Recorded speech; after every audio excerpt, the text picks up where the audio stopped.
Hey everyone, and welcome to Buddhism Live.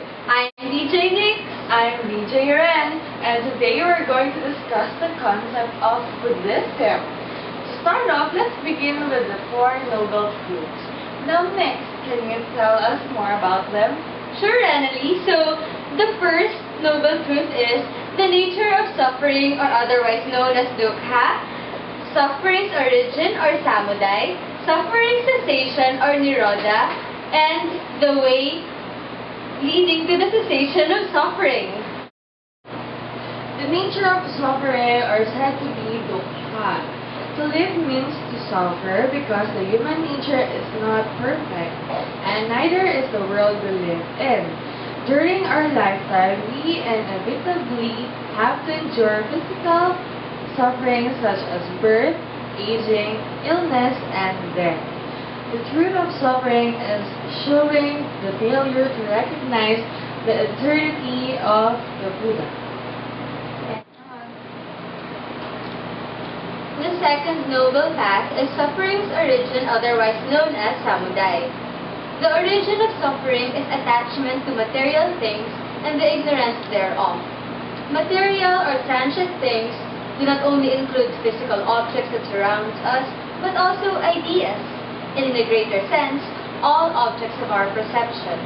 So in short, it's like craving for delight, craving for sensual pleasures, craving for existence, and craving for extermination. The truth on the cause of suffering concerns the perversion and distortion of the true Dharma. The third noble truth is suffering cessation or nirodha. Nirodha means the unmaking of sensual craving and conceptual attachment. The third noble truth expresses the idea that suffering can be ended by attaining this passion, which means to be free from our cravings and to reject pleasures. The truth of cessation of suffering is to eliminate inner defilement so one can enter into the Buddhic essence within oneself. So don't be sad, guys, because there's a way to escape all of this suffering, which leads us to our fourth and last noble truth, the way leading to the cessation of suffering.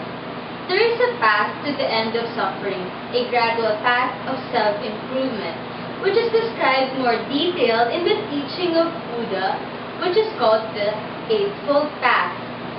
It is the middle way between the two extremes of excessive self-indulgence or hedonism and excessive self-mortification, otherwise known as asceticism, and it leads to the end of the cycle of rebirth.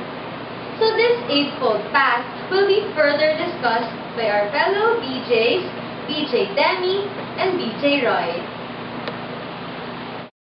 Thanks, BJ Nick. Okay, we're moving on to our next concept of Buddhism, which is the Eightfold Path. I'm BJ Dem. And I'm BJ Roy. So, the 8 steps are broken down into 3 categories, which are wisdom, Ethical conduct, and mental discipline. to begin with. Let's have the path under wisdom.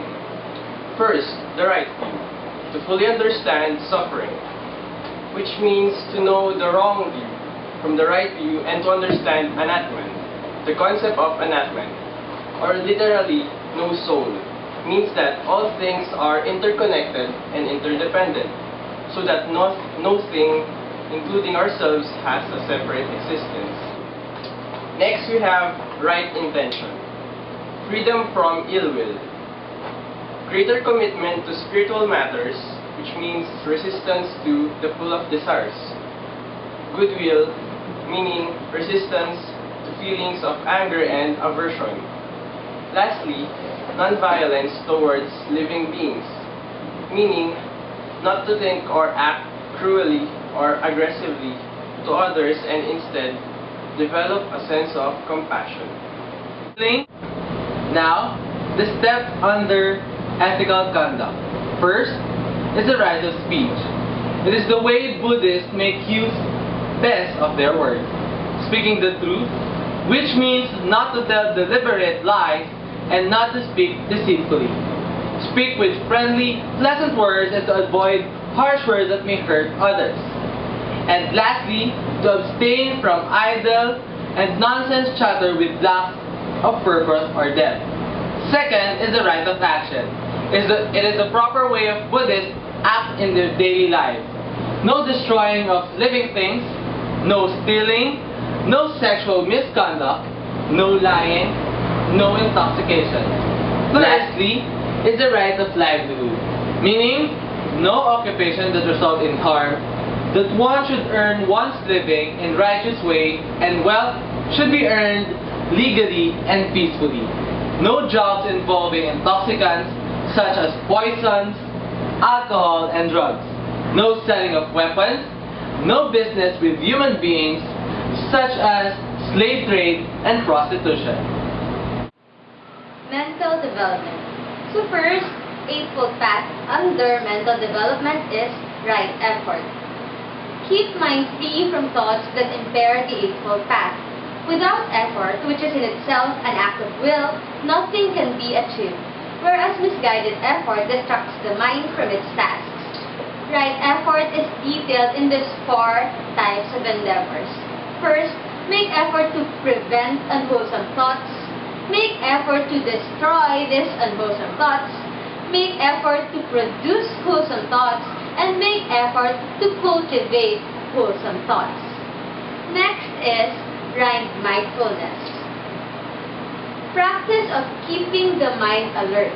Right mindfulness enables us to control the way our thoughts go and helps us develop a clear perception.